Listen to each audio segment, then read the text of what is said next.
Namaskar and a good evening today. So, most of the days we've been actually saying good morning, and we come to you at 11 a.m. Today, because of certain changes in schedules from the NEGD, we had to change the timing. So, any inconvenience that all of you had to go through for that, we are apologetic for that. But then, what we are also happy is that today morning I got so many calls at 11 a.m. Frantic calls. What happened? Why are we not on the webinar today? That made us very happy. We are happy that it's becoming a habit to log on, and we are happy that it's becoming a habit to be part of the Dekho Apna Desh series.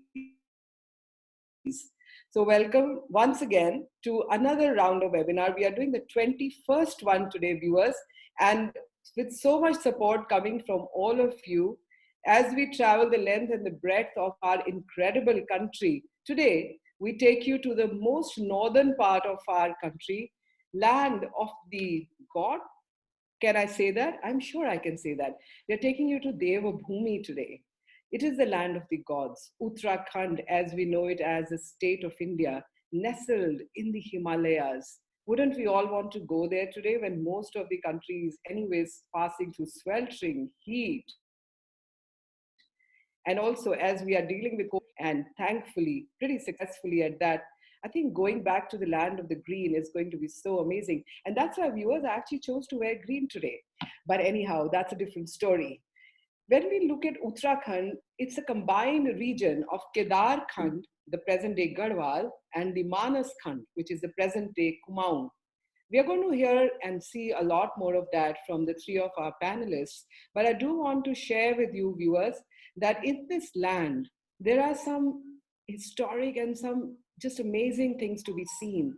There are the ancient rock paintings, the rock shelters, Paleolithic stone tools, and megaliths provide evidence that the mountains of the region have been inhabited since prehistoric times. Don't we want to be part of that history of the prehistoric times? I would love to do that. And in the current day, of the most important rivers of India, where we have had the civilizations grow, the Ganga and the Yamuna, that's where they emanate from. Ganga from the Gangotri and Yamuna at Yamunotri. As always, viewers, whenever I talk of any part of India, there is so much that I can share with you, and that I end up feeling that what are my panelists going to talk, but I am going to leave a lot for them to talk about. But do remember to see Jim Corbett Park. Do remember that there is a beautiful Valley of Flowers. Did you know that the Valley of Flowers is actually a UNESCO World Heritage Site? And it's located in our own Garhwal. Well, there are so many stories, I'm sure, hidden in these beautiful clouds and the mounts. Bringing to us today the amazing stories are three panelists. Mr. Ganesh Seli, he's speaking to us from Missouri. He says he's never left Missouri, so he's a Missouri boy. He's a photographer, and he's going to bring us some enchanting pictures from that region. And joining us today is Dr. Pushpesh Pant. Does not need a lot of introduction, but still, for the uninitiated, he is a historian and a food historian at that, though he was a professor of international relations at the Jawaharlal Nehru University at Delhi. And would you believe it? I was talking to him before the webinar that he entirely schooled at home, and he was too young to take any exams. He had finished his master's before he was even 18. And I asked him that, is there anything queer about you that you want me to share? He says, well, I'll really have to struggle to even share one normal thing about myself. Well, that's Dr. Pant for us. He's going to take us on the journey of Uttarakhand. He was born because in Mukteshwar, so he is a local, though today he talks to us from Gurgaon. The third presenter is Mr. Shashank Pandey. He's talking to us today from Noida, which is in the National Capital Region of Delhi. But he is a passionate and an avid adventure guy. So he gave up a corporate job and now takes all of us adventuring in these beautiful regions of India. So let me not keep you away from our three presenters today. And as always, as I keep saying to all of you, that these are trying times, these are testing times. सतर्क रहिए, स्वस्थ रहिए, हम आपको दिखाते रहेंगे अतुल्य भारत. देखिए अपना देश, आज देखिए Uttarakhand. Dr. Pant, can we start with you?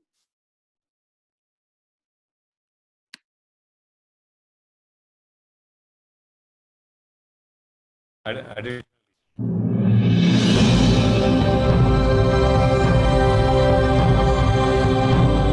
is not without reason that this land is called Devabhumi, the land of gods. Snow-covered peaks, verdant valleys, dense forests, varied wildlife,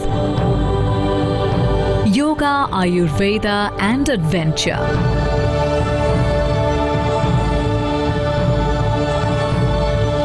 Uttarakhand has something for everyone. Let's savor a taste of what Uttarakhand has to offer.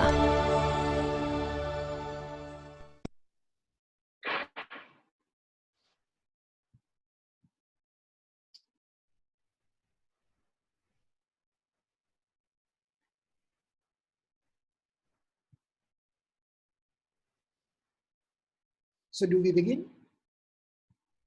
Yes, Dr. Pant, I think you can start. Yes, I was waiting for the video to finish before I opened my mouth. Such breathtaking pictures, invitation to Uttarakhand. And I think as far as I'm concerned, Uttarakhand is a very special place, not only because I was born there, I was brought up there.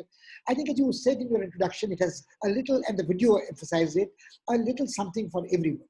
It is Devabhumi, all right, but you don't have to be a believer to end up in Uttarakhand. You might be loving mortals more than the gods, the eternal existence, but then you feel that you are in the presence of something which is a cosmic intelligence maybe, which is compassion is there.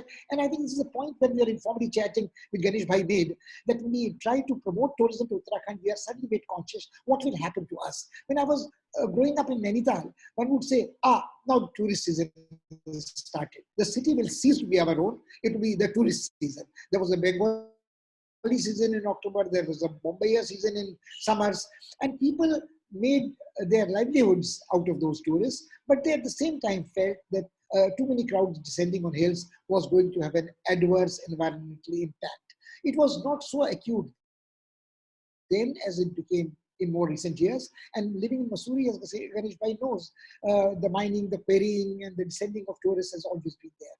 People have felt the same about the Tirth Yatra Char Dham circle. But that is what we have lived with for centuries. That is what made Uttarakhand what it is. We have imbibed diverse influences. And I think what makes things fascinating about Uttarakhand is you have a temple in Kedarnath, and quite close to it is a place where Adi Shankaracharya from Kerala took his final samadhi in the Bhairav Jhat. You have Badrinath, where the priests come from Kerala again. So the point is that tying together of different corners of this country, I am reminded of Professor Vasudev Sharma Agrawal, who said, giving sanctity to the land, भूमि को देवत्व प्रदान करने का काम हमारे पुरखों ने किया है. And one may believe, one may not believe, but this is the land of Shiva, the domain of Shiva, the land of Vishnu. There people look at it, the footprints of a Jain Tirthankar here. There are connections to Nanak in Mitha, Karnataka, and his there when he was pursuing the power with the aid of goddess Chandi. So all these are inspirational, symbolic stories. The Pandavas had the Swargarohan here. So our myths are here, our legends are here. And the survival of the plains is dependent on the life-giving streams of Ganga and Jamuna. So people talk of pollution of these rivers, glacier receding, the great derangement of the climate change. Everything is sort of in a distilled essence in Uttarakhand. You pick and choose what you do. And if I were there, I would not be very worried about the impact on hill stations. I should not say so. Ganesh Bhai will kill me for this. But I think Uttarakhand is more than hill stations, more than Mussoorie, more than Lansdowne, more than Pauri, more than Nainital. So we might have our favorites, but there are villages, there are treks, and there are Harkidoon, there is Pidari Glacier, and Mr. Pandey takes people to the most beautiful places. And I am watching lockdown in my house, something which Shekhar Kapoor, the great filmmaker, is making, tweeting to his friends, the Munshari Tulip Gardens. And you suddenly realize that, hey, this is not Holland, this is Uttarakhand. Now, tulips may not be for everyone, like diamonds are not for everyone, but there are things there is so much pristine beauty there. I mean, you have this beautiful snow view which you saw, which is the Kalidas describes in his Kumar Sambhav as the great measuring rod across the hills, north, east to west. And Kumar Sambhav again also talks of the laughter of Shiva, that you have a perfect set of teeth being displayed in these snow-capped mountains. So you don't really have to be a mountain because you have no choice. You keep your safe distance. The air is more rarefied, is thin air as you climb up, and not for me, the high altitude treks. Chopta is good enough, but when you show Tunganath, there is a twinge in the heart that I walked up the Tunganath trek, which was 4.5 kilometers only, with my 76-year-old mother who was overweight, diabetic, had a heart condition and a kidney stone. But the journey of faith for her, she walked barefoot, and you know, she was very happy. And I said, my father, who was a doctor, said, what are you doing? You might get yourself killed. So she said, if I get killed here, it's worth getting killed here. And this reminds me of my great photographer friend Kishore Parikh, who had one look at those things and said, I wish I could die here. And as luck would have it, he breathed his last there. And I have had the pleasure of doing a text with Ashok Bilwali on his Garhwal, The Ramparts of Heaven's book. And I think that is where you realize that if you have not been to Uttarakhand, you have not lived at all. I think they say about Lahore, jin Lahore nahi dekhya, wo janmaya hi nahi. And I would say that one who has not been to Uttarakhand has not lived enough. And I don't wish to sort of go ecstatic on this sentimental, nostalgic, subjective trip. But I do think that, as I was trying to say, that Uttarakhand has a distilled essence of almost everything: the myth and the legend, the Pandavas, Swargarohan, the tribes in Tharu Boksa region, and the differentiation from Tarai region to the top of the Alpine region, the Bhojvasa, Chirvasa, the birch trees, the Devdars, the temple. You referred yourself to the rock shelters, prehistoric days. But I think what leads us to Uttarakhand at the moment is something even more interesting. I do not think that in a hurry, post-COVID, we are going to have tourism restored and normalcy. So what do we do? And I think what I propose to do is to share with you. Yes, Dr. I was going to remind you that we need some pictures. I have just shared the screen. Yes. So I hope you can see the pictures. And I was still waiting for the pictures. We can see you on the screen, but not pictures yet. All right. So I see. Can you see? You can see the pictures now. Yes. So what I'm trying to say is that rather than go on the routine cliche tourist trip, adventurous or non-adventurous, or retiring for your yoga, Ayurveda, spa, or by the banks of River Ganges, we unveil the unknown Uttarakhand to the rest of them. Things like ingredients which give you immunity to fight viruses, not only COVID and the bacteria of the other kind. So what we see here is a horse gram dal, the kulthi ki dal, which is supposed to be a great remedy for the stones in kidneys and blood pressures, which is the staple in the hills, but not elsewhere. Now we see that, I hope I can change this to the next one. You have this lingna. The other thing that I wanted to emphasize was that lingna is this fern, which is common from Himachal to Nepal to northeast, where somewhere it is called dakia saag. And this fern is a seasonal delight, and people have tried pickling it and giving it a shampoo, as my late lamented friend Jigs Kalra used to say, wash it well, get the pickling spices out and cook it as a fresh vegetable. Then we have this. If I may interrupt you here, all these spices, are they only used in the local food, or are they used all over the world? Actually, Ms. Virat, these are not spices. The first one was a lentil, horse gram lentil. The second one is a fiddlehead fern, which is a kind of a wild growing vegetable. The third one is cholai, ramdana, which again seed is used as a cereal substitute, and also is supposed to be very high nutritional value, which is amaranthus red one, and the ramdana. And this again people used to have as a poor man's dessert. Now we also have this rhizome called ginger and haldi, say closely related ones. And if you had people abroad are trying to use this as a turmeric latte, the Israelis are having purified high-grade extracts of turmeric in capsules to feed their soldiers. So I think these are elements which people on a trip to Uttarakhand may now try to encounter and get used. cumin, right? Yes, that's right. And then these are very interesting things. There are some pine nuts, there are some almonds gotten out of the seeds of apricots. And it is I mean, last time I was in Raniket, and my son is experimenting with some of these things. He has a PhD in ethnobotany, far better qualified than me to talk about these things. But he's almost like a lady who goes to a beauty shop, gets a beauty treatment, and then comes out with a face mask to either fight the corona, and you can't see what he's doing. So these are apricots which are used for jams, and the stones are taken up by somebody who's breaking them open, getting out these almonds, which are not at times edible, but having cold pressed oils to use for toiletries. Now, these are supposed to be things which can create livelihood in Uttarakhand when tourism is on the downswing and people don't know when it will become normal. You have interesting flowers, herbs which you can use there. You have the great rhododendron, which can be used as something like a Turkish delight.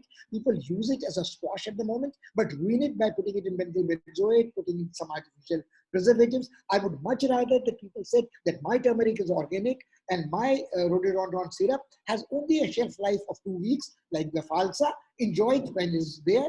No preservatives, it will do you a lot of good. You have the roselle, which can fortunately be kudrum in Jharkhand, which could be dried and put into a tea blend, in tea infusion. So I think, this is, of course, a hive of bees, wild honey. And of course, people think that there's great medicinal value. If you get it from the wild wasp, you have treatment like ergapyrin for arthritis, rheumatoid arthritis. But otherwise, you have a basically mustard flower flavored honey. You had rhododendron flavored honey, lychee flavored honey.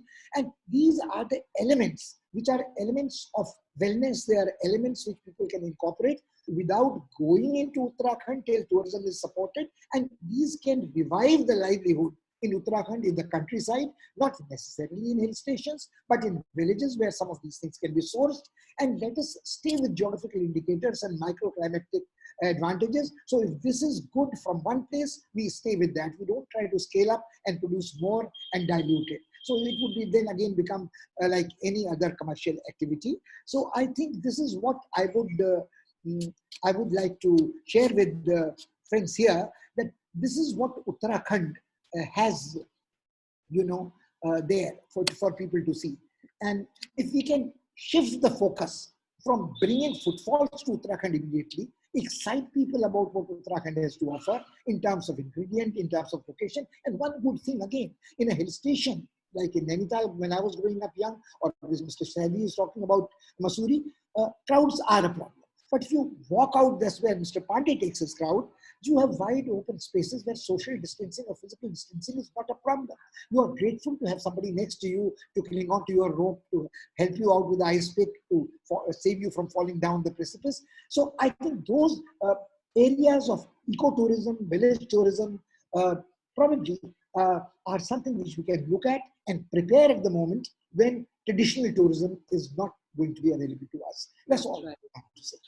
Thank you, Dr. Pant. That was some very pretty pictures and a quick walk through, viewers. We are, as always, we run sort of short on time, but without losing further time, I'm going to pass on the web stage to Ganesh Seliji from Mussoorie to show us some amazing journey along. Ganeshji?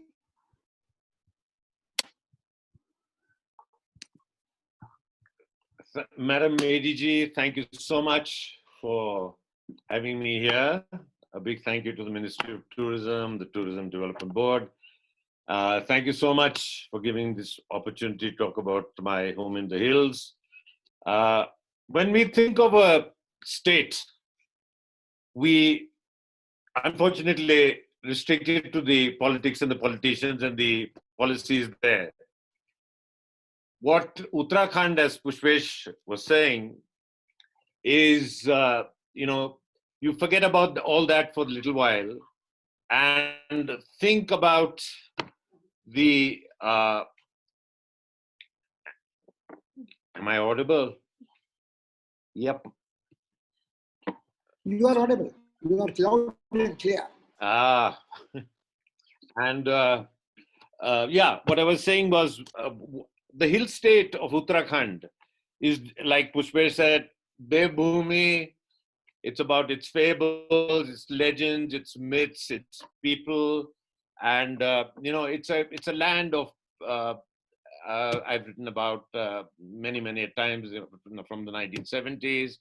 I was in the Valley of Flowers as soon as they opened it to everybody, when they shifted the inner borders. And Uttarakhand is, like I said, I'm just trying to get this scene in.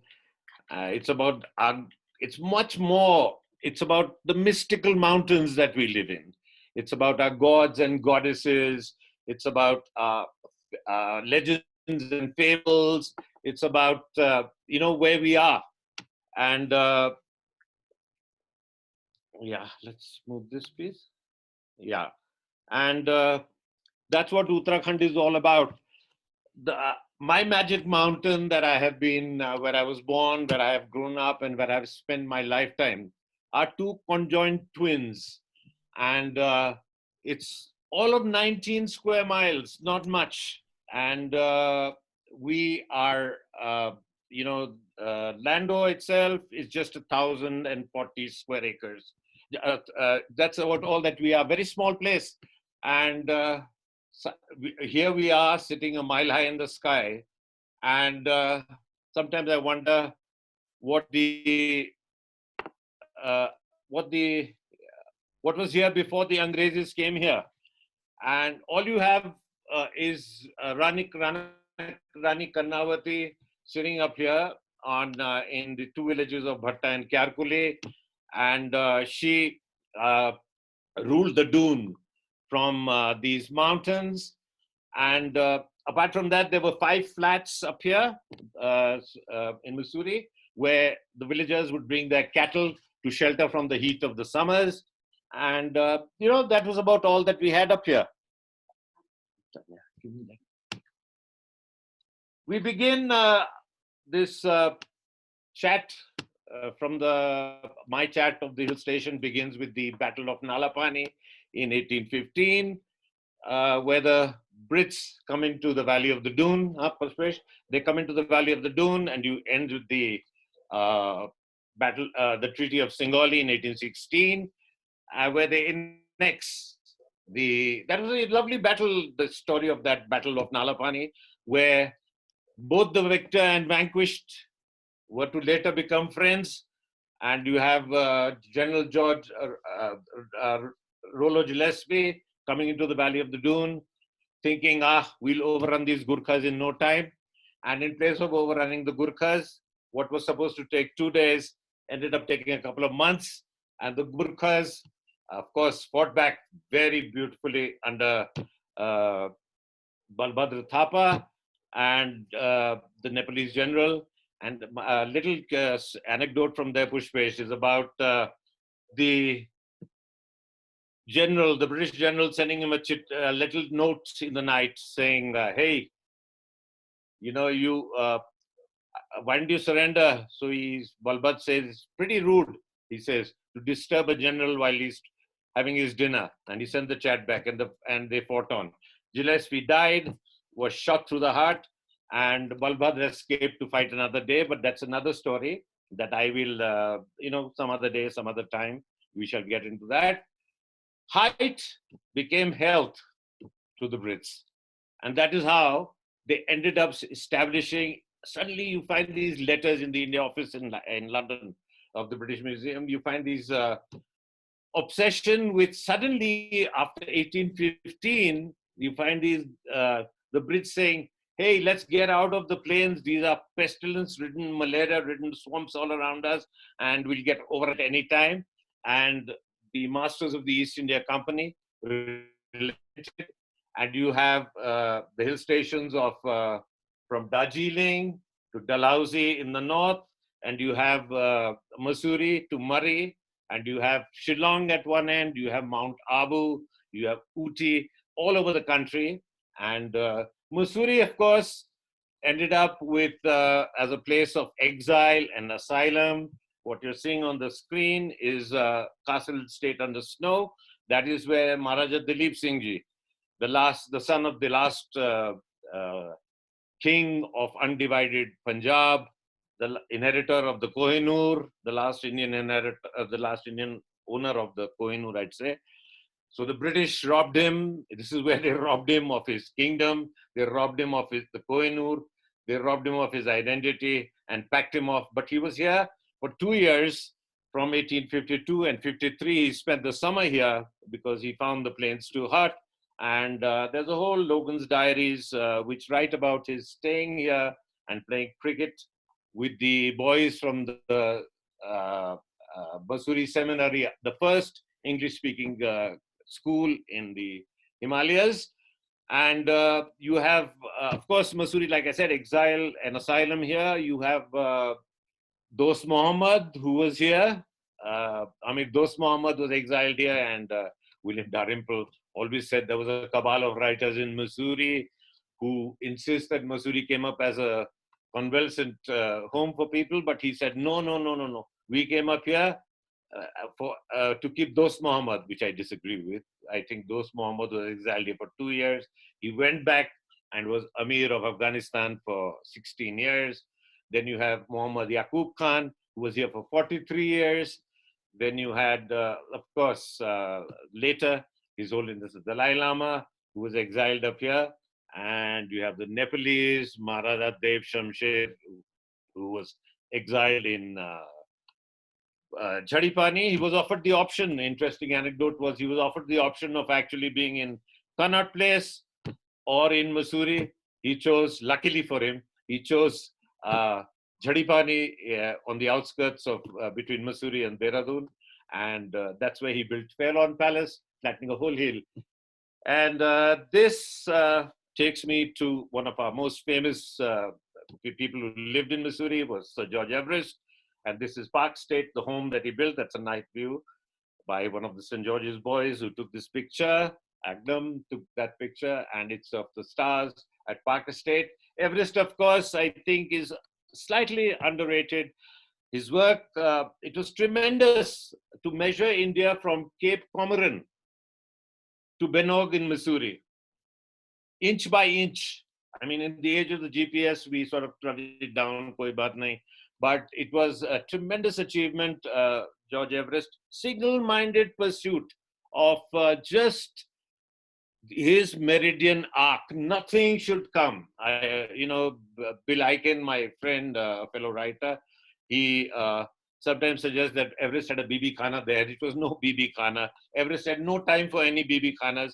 Everest and his meridian arc, he was married. When he left India, went to England at the age of 60, he married, and that's where he stayed.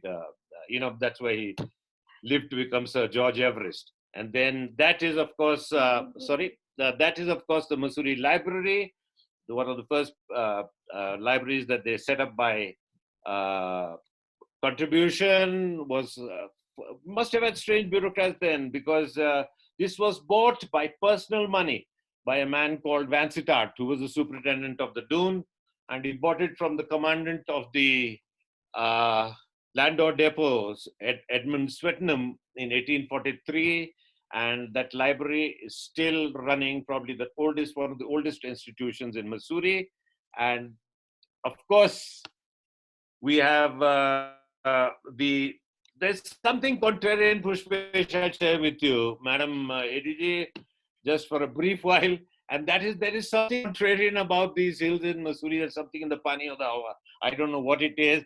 When I find out, I'll let you know. But it turns so many people who have touched the hem of Mussoorie into writers or creative people. I mean, you have, where do I begin? I mean, 1,040 acres is all we're talking about. And in this 1,040 acres, we've got such a concentration of writers, people with if you actually took all the books that people in Mussoorie have written, you would probably have bent the back of any self-respecting shelf, I mean, Ruskin with his pile of books, that is a wonderful writer. And you have actors here. You have Vishal, who's the latest entrant, Mr. Victor Banerjee, that you see on the screen with Ruskin Bond. Victor Banerjee himself is probably the only actor who has worked with the three greats of Indian cinema, Satyajit Ray, with Loban Polanski, and with Sir David Lean. And you have Vishal here, Gulzar here. You have Stephen Alter, Anita Desai was born in Landa at the community hospital.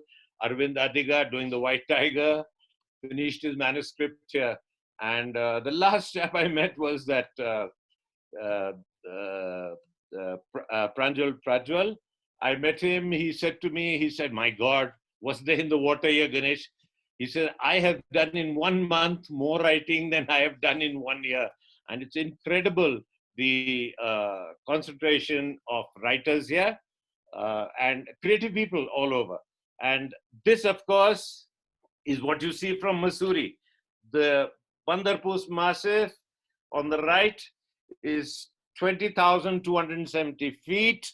And this is where Jack Gibson of Mayo College Ajmer and all those greats who opened up these mountains for the first time to trekkers.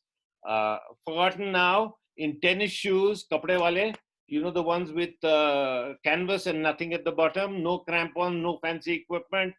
He got to the ridge here, the third attempt, and as he was going down, wanting to walk along this all his life, he never did it. He got here on the third attempt and Tenzing Norke was his Sherpa. And someone in the group of mountaineers got unwell. And Jack, true sportsman that he was, he said, "I shall go back with him." And Tenzing completed the ascent to Bandarpooch. And that, I think, is an amazing story on Jack. And he said to me in his old age when he retired to Mayo College, he said, "Ganesh, I give you a Paddy Wilson coin, but you will every year at Christmas send me a fresh picture of the peaks," which I did.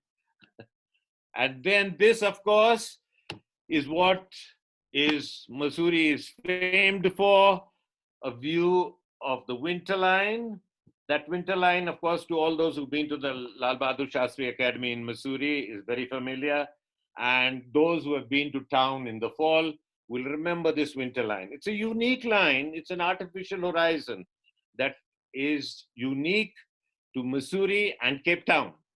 In Mussoorie, it is created because of a sudden elevation from the ground and temperature inversion. We suddenly, from like 1,000 feet in the Doon Valley up at 1 mile high in the sky, 7,000.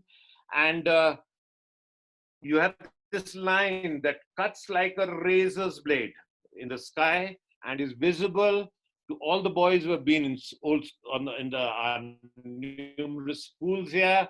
It is an incredible memory of these hills, wherever they may be. And to those who are seeing it on my screen, that is the Winterline. And of course, above that, what you see is the filigree of Venus, or the girdle of Venus. She was married to the relatively ugly tinsmith god Vulcan, who, to compensate for it, beats her a filigree of gold. There you are. That's the circle. Thank you, madam. Thank you so much. Ooh, that was fun.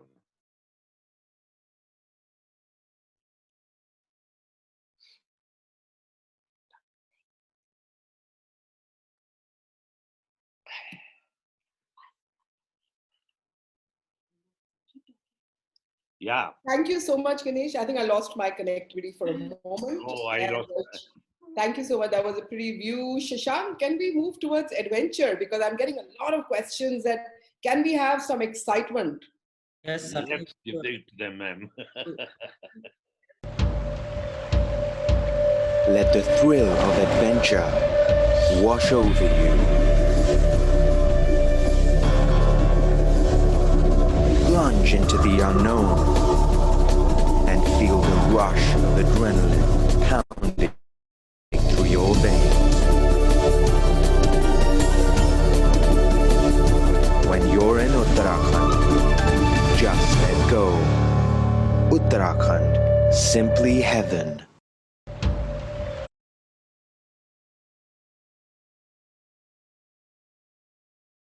Thank you, ADG ma'am.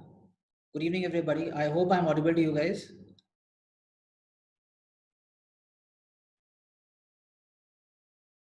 So am I audible to you all? So I just wanted to take you through a beautiful You're drive. audible. Yeah, you're audible. Absolutely. I hope you keep showing us lovely pictures. Yes, carry I, on. I will. Thank you so much, ma'am. So I just wanted to take you all through a very brief journey of how Uttarakhand has evolved over a few decades as adventure capital, not only just for India, but throughout the entire world. Adventure, when we say this word, what does it actually mean? Well, for me, it meant an experience beyond my certainties, a place where I actually had wanted to give away my corporate life where I was doing fairly well. But yes, I wanted to look at something which was beyond, where I could be as close to as nature and feel myself what I actually want in my life.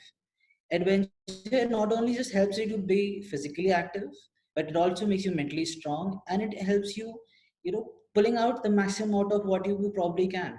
And our wonderful state of Uttarakhand, we are blessed that the topography we have, the glaciers, the bustling rivers, the beautiful lakes, it has an immense potential for adventure tourism.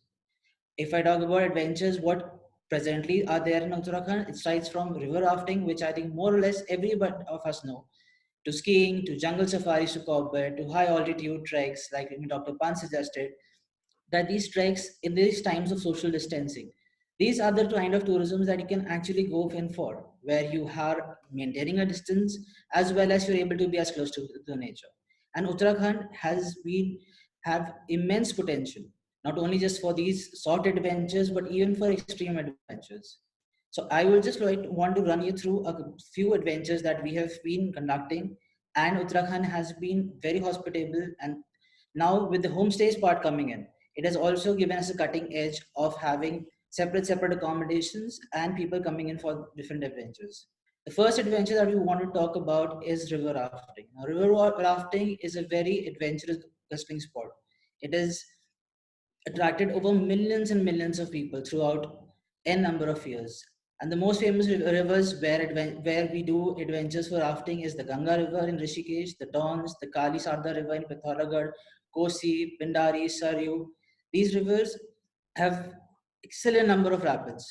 Like, I mean, talk about rapids, they start from moderate to extreme levels, and it is not necessary for us, for any person to be a swimmer to come and go for rafting. If you are ready to test a bit of yourself, you should go for these adventures. River rafting, the best time of the year for this particular sport is between the months of September and June. This is one of the slides of river rafting in Pithoragarh. Pithoragarh has recently been untouched, but it is evolving like anything. So in case whenever you plan to visit our heavenly state, please do plan for coming up to Pithoragarh and experience river rafting. The next area where we want to cover is the Jim Corbett National Park. Jim Corbett National Park has been known for years and years, and it is one of the oldest national parks in the country. This park has more than about 586 species of birds, tons and tons of different mammals, and it has been a hotshot favorite for people not only just around the northern part of India, but people from Mumbai, from Gujarat, from other parts of the country have been visiting Corbett for years and years. And for Corbett, not only just for Corbett, but there are many other national parks in the country. Like in Uttarakhand, like the Ralji National Forest, which is famous for its tusker elephants, the Nanda Devi Park, the Gangotri National Park. Do we actually know that one of these forests called the Nanda Devi National Park has a species called the blue sheep? It's also a web declared UNESCO site. Apart from that, you will find the Himalayan monal, the Asian elephants, and there are many other species that one can look in for. So this is one of the This is one of the pictures of the Indian Bengal tiger, which is predominantly found in the Corbett National Park, as well as some of the parts in Rajaji National Park as well. The next adventure that we would take up today is skiing. Now, skiing has been one of the most glorified ventures throughout, not only just in India but abroad as well. This is AULI. That's the hub of, this is the hub of skiing in India. A lot many winter sports have been hosted here. A lot many sports competitions have come up, and AULI has been lately been a very hotshot favorite for not only just the youth, but also for middle-aged people who want to come and try skiing. Now, skiing, you don't need to have specific amount of training. From novice to moderate skiers, you can come here. The GMBL has been very cooperative in providing trainings for about 7 to 14 days for skiing courses, and this is one of the most beautiful places where you can go ahead and experience skiing in Uttarakhand. Apart from skiing, there are other very many beautiful destinations around AULI, the Valley of Flowers, which is like a must visit, again, a UNESCO heritage site, and the Trishul Peak, which is also considered to be as one of the most beautiful treks around this vicinity. The next sport, adventure sport that we'll take further is of paragliding in TEHRI Lake. Now, TEHRI Lake is a beautiful, magnificent man-made dam. It's been one of the most spectacular constructions ever done by the humans here. And paragliding is one of the adventures that has been come up here and it's been making waves not for every adventure enthusiast in the country. And in our train of Uttarakhand, not only just the TEHRI, but there are places like KAUSANI where you've got mighty mountains, you've got beautiful valley floors where these adventure activities can take place. Apart from that, there's bungee jumping in Rishikesh, which I'm sorry I forgot to take up in the initial slides. Bungee is, do you guys know that the highest bungee platform in the country is in our state of Uttarakhand in Rishikesh, which is at a height of 83 meters. Not only this, the bungee jumping site has the Asia's longest flying fox, which is of 1 kilometer and transits you at a speed of 140 to 160 kilometers per hour. Lastly, the hilly state of Uttarakhand has immense options for trekking, right? From moderate trekkers to extreme trekkers. There are beautiful routes like Valley of Flowers, like we mentioned earlier, the Panch Kedar trek, the Har Ki Room trek. Dr. Pant mentioned about Chopta being one of the magnificence that we have, the Roop Kund trek, and the Pindari Glacier trek. So for trekking, there is not, a lot of people have this apprehension that trekking is a very body straining sport. No, it is not. You start from the basics, go for mild treks, and gradually over the period of time, your body and your mental strength will become more stronger, and you will be able to go for treks for the high altitude treks as well. The best time for trekking in Uttarakhand is considered to be between the months of April to June, and from September to mid-May. But yes, most and foremost important thing, if you're doing any of the adventures, there has to be mandatory safety discipline. There has to be more and more guided experience, and you make sure that you have all your safety and rescue mandatory measures ready.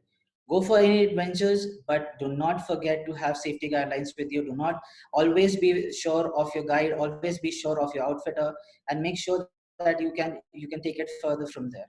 Thank you so much all. This is what I want to run through the state of Uttarakhand as for adventure tourism. Over to you, ADG ma'am. Thank you, Shashank. I think we got adrenaline going for all of us. Why only for the youngsters? But a lot of questions coming in. So I'm going to ask you first, Shashank, that people are asking, how do we get to Uttarakhand? And I forgot to mention that at the beginning to all my three panelists, that, when we think of anything as home, we assume that everybody knows where it is and how to get there. So Shashank, can you enlighten our viewers? How do I get to your beautiful Uttarakhand? Ma'am, Uttarakhand is easily accessible via road, via train, as well as the airport.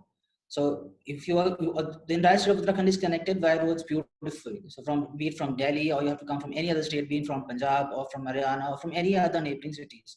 If you want to fly down, Jolly Grant Airport in Dehradun is the nearest airport. Plus we have other airports like Pantnagar also, where people can take daily flights coming in.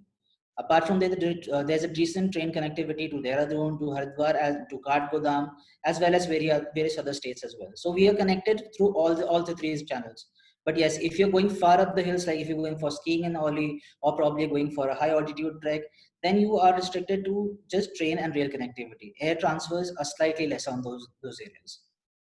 Also, people want to know that if you have to come for trekking, then do you have to plan really in advance? Do you have to book somewhere online, or how does one go about for the trekking part of it? And for trekking, I would advise everybody here to make sure that they read through what are the physical conditions required, what is the best temperature to come, what kind of clothing they need to wear, because any trekking outfitter in Uttarakhand will provide you with the basic safety gear and with the basic training that you would require. But one has to be sure of their own physical endurance, how well they can cope up with it. And it's not that the trekking is a very difficult thing to do. It is just that it requires average physical fitness. That's it. And from here, the rest all is taken care by the guides that they are there. They'll help you through. They help you with the mapping. Everything is being done by them. Thank you. Ganesh, I would like to ask you this question since you've been staying Sure, ma'am. in Missouri Sure, ma'am. forever. People are getting concerned that if we travel around the state of Uttarakhand, what kind of stay options? So, since you're a photographer and you would have traveled the length and the breadth of your state, would you like to share with people how comfortable it is for people who travel and stay? Oh, very comfortable, ma'am. There are homestays. There are lots of wide open spaces. You don't want to stay in a room. You can, with so many of these travel, people helping out in travel, ma'am, travel agencies, I'll call them, Himalayan trekkers and lots of them, ma'am. You can be very, very comfortable in Uttarakhand, anywhere. Social distancing of kilometers, I mean, if you don't want to see another human being, you can be miles away from anybody. And it's very comfortable now, ma'am. We were there in the 70s. I've seen it go from 1971 down till today. It's like a couple of 100% improvement on where you can stay. There is no problems at all, ma'am. The excellent food, comfort, all creature comforts to cater to almost any pocket. I mean, it's really changed a lot over the years. In the last 20 years, since the state came into existence, it has really, the infrastructure, the safety, all of that is in place all over Uttarakhand, It's very comfortable, ma'am. Very, very comfortable. I mean, it's not the boondocks.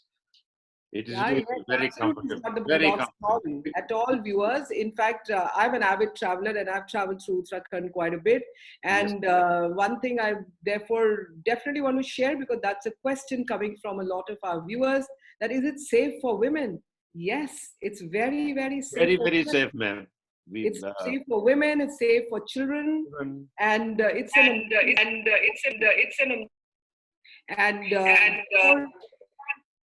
and old people like Pushpesh and me, it's very comfortable. I went up to Tungnath, ma'am. Ruskin and I walked up to Tungnath. Ruskin, 20 years ago, we walked up to Tungnath, right to the top. There wasn't even a thought then of being in a high-risk zone. It is very, very, very well connected. Also, Dehradun is now very, very well connected by air. I mean, when things get back to normal, which they will, I mean, things will get better, ma'am, and we will overcome this. No storm is strong enough to last forever.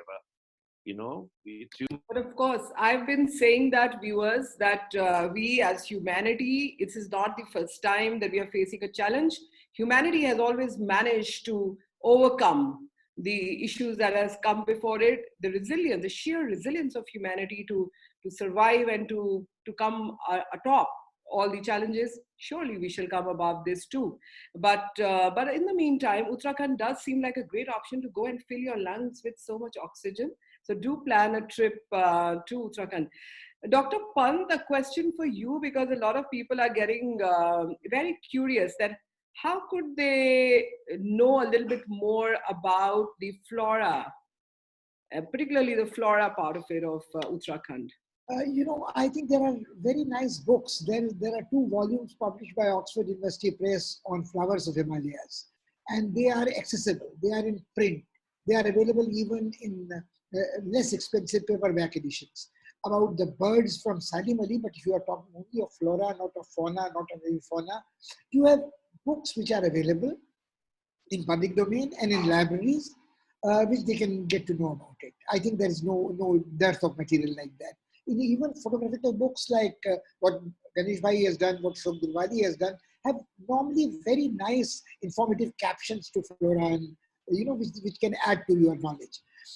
Besides, one more thing I wanted to mention is, I would not be too stuck up about the comfort level, because I think what Mr. Pandey was making was a very interesting point. When you come to Uttarakhand, you want to come out of your comfort zone. You don't want to stay in a multi-storied flat, pigeonhole type flat in Bombay. You want to enjoy the vast open spaces. You want to push yourself a little. Why I mentioned my mother was not only for an autobiographical anecdotal reason. She, at the age of 74, was trying to push herself to climb up to Chandrashila practically and say that, look, I have experienced Akash Kamini Ganga from there. On another occasion, I have seen, risking my neck a little, a herd of mountain thar resting in the sun for a short while. So I think the point he was making, that you don't have to be a channel swimmer to enjoy river rafting. So if you don't want the sharp gradients, you go to PITHORAGARH. You don't take it, you don't go to, you can choose what you want. So I think when you push yourself out of your comfort zone, you enjoy everything. A hot cup of tea in a metal glass, a pakoda. You don't look for a fine dining experience. So if absolutely. And I must add to the chai and the pakora viewers on Instagram just last week of Incredible India. We had posted a beautiful picture of Maggie, and there was steam coming out of that. And let me very happily share that that got the maximum, I think, comments, because everybody got very nostalgic about going to the hills and going along. I think at that point it was being made by homestays. I think it's one of the fascinating ideas. A young friend of mine, Bishan Tanwal, runs a homestay in a village near Ranikhet, in Kotia village. When people end there, they are very happy to have a bug-free bed, potable water, a WC which is clean enough, and homemade hot food. And what more bliss you can ask for? And it comes at a price which is far cheaper than a single person's bill in a standalone restaurant. Absolutely, absolutely. I think that's so well said, that we need to, come out of that comfort zone. I don't think it's even comfort zone, it's an inertia. And none of us could be untouched by the sheer beauty and the freshness and going back to the nature that the hills provide us. And I'm sure I think we have just a few minutes. I want to ask Ganesh, that since you've lived in Missouri, because a lot of people ask that, is there, do you still have some ghosts in the mists? Is there a Ma'am, this is the ghost capital of India. We keep writing about them, ma'am. I've never seen one. I've never seen one, but we keep writing about ghosts. When you get bored, you create a ghost. Ghosts are the easiest things to create, and poor chaps can't complain. They can't sue you, so we keep writing about ghosts. I think all of us make them up, but yes, there are places where there are stories attached to particular areas where I think I wonder why Missouri of all places has more Angrez ghosts than anywhere else in India. I have no idea. Don't ask me why, but they are there. Well, as long as they're friendly and they're just walking. They're friendly. They never. I think it's fine, right? Nice chaps. Yeah, they mind the P's and Q's. Yeah. They do mind the P's and Q's. Great. I think it's got their eyes. Absolutely. Shashank, one quick last one for you. That when do you want people to start coming back with you for adventure to Uttarakhand? People are raving to go. I can see that. I think as soon as, once everything is fine, there is interstate travel that starts, people can come from Uttarakhand, because, the conditions might not be ready, but yes, Uttarakhand has always been ready. Uttarakhand is always there to welcome you, be the monsoon seasons, be the summer seasons, or be the winter seasons. We've got adventures for all times. So as soon as, interstate travel starts, people are allowed to mobilize, there's a bit of road travel, rail travel happens. People can start in, like even for the monsoon season, we have got adventure activities for the month of June. If we say that June being the hottest part of the year, now there's a lot of potential here. People can start going off for treks. People can come to CORBETT for safaris, as well as after monsoons in the winter season starts, where you've got rafting, which starts again in mid of September. We've got safaris, you've got treks. So everything open up. In short, Uttarakhand is ready for all tourism. It's just that we want people to come there and experience it. Yes, I think it's going to be soon. As a country, I do hope the kind of resilience that we have all shown as Indians in respecting the lockdown and in trying to take care of ourselves. So far, so good. We still have to be careful, cannot definitely afford to be careless. We all need to wear the masks when we go out. We definitely need to respect social distancing, which Uttarakhand definitely offers great options for. Well, we are coming almost to the end of today's session, and a few things that I do as a drill, which I shall definitely mention, is that today we took you to Uttarakhand. And we had come back to you from Mysuru. So we went down south last time, and then this time we are coming to Uttarakhand. Now, the next time we're going to come right in the center of the country, and we're going to take you to Bhopal on Tuesday. But in the meantime, do keep yourself healthy. Viewers, I do want to share a small vignette, and it's a journey for all of us also. I keep reading the comments that all of you write as the webinars go, and something very touching that came to us on the day of the webinar that we did for Nilla River in Kerala. Somebody wrote, and I am afraid I don't have that note with me today. There was a lady who wrote about her mother. Her mother is 85, and she had grown in a village along the Nilla River. Her father's home was along the river. And this lady's mother was watching the webinar with her, and she was getting extremely nostalgic. And she was remembering that, when I was a young girl growing, so that would have been something like or 80 years before now. And she was taken back to those memories of her father's village when she used to swim in River Nilla. And she was apparently down with, so much emotion. I'm so glad that we are able to relive these moments with all of you. But I also want to remind all of you that these are the ways we create memories for our own future. So travel, take your families with you, go alone, go in groups, go with friends, go with children, go with your parents, go with yourself, go with the ghosts when you go to Mussoorie. But keep traveling, dekhte rahiye apna desh. And in that process, encourage those homestay owners, encourage those craftsmen, the cooks, the small little storytellers. They're all a part of our ecosystem, and it's all for us to give value to our culture and to our heritage. It's an amazing country. Every webinar makes me more humble about my own country. So much that people are doing. So today, when we brought to you Uttarakhand, again, we've only been able to bring you very small components because all our states have so much layers and layers of history, culture, geography, and whatnot in them. We will try and bring you more of Uttarakhand in future. But in the meantime, I want to thank my three co-panelists today, Dr. Pant, Ganeshi, and Shashank, for bringing three very different dimensions of Uttarakhand to all of the viewers. Viewers, stay tuned in for Tuesday, 11 a.m. We shall be back at 11 a.m. We are extremely sorry about the time change that we had to do today, but we'll be back with you 11 a.m. on Tuesday, taking you to the beautiful city of Bhopal. In the meantime, स्वस्थ रहिए, सतर्क रहिए, अपना ध्यान रखिए और देखते रहिए हमारे साथ अपना सुंदर देश. नमस्कार. Thank you, sir. Thank you, ma'am. Thank you. Thank you, NEGD, and thank you, participants, for giving so much support to us. Thank you. Have a good Sunday and bye. Bye.